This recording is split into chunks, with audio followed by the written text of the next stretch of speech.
നിങ്ങളുടെ ജോലി അടുത്ത 5-10 വർഷത്തിനുള്ളിൽ AI കാരണം മാറിപ്പോയേക്കാം. പക്ഷേ പേടിക്കേണ്ട, രക്ഷയുള്ള ജോലികളുമുണ്ട്.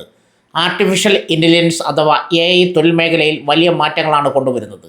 ആവർത്തിച്ച് ചെയ്യേണ്ട ജോലികളിലാണ് ആദ്യം കൂടുതൽ സ്വാധീനമുണ്ടാകാൻ സാധ്യത. ഉദാഹരണത്തിന് correspondence clerk, medical transcriptionist, general office staff, വിവർത്തകർ, ചില നിയമന ധനകാര്യ ജോലികൾ എന്നിവ AI ഭീഷണി നേരിടുന്ന മേഖലകളിലായി ചൂണ്ടിക്കാണിക്കപ്പെടുന്നു. എന്നാൽ ഇവിടെ ഒരു ട്വിസ്റ്റുണ്ട്. AI എല്ലാ ജോലികളും ഇല്ലാതാക്കുകയില്ല. ചില ജോലികളെ മാറ്റുകയും പുതിയ ജോലികൾ സൃഷ്ടിക്കുകയും ചെയ്യും.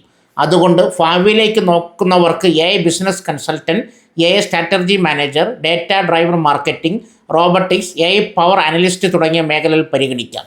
പ്രധാന കാര്യം ഇതാണ്: AIയോട് മത്സരിക്കുന്നതിനേക്കാൾ നല്ലത് AI ഉപയോഗിക്കാൻ പഠിക്കുന്നതാണ് ഭാവിയിലെ വലിയ സ്കിൽ.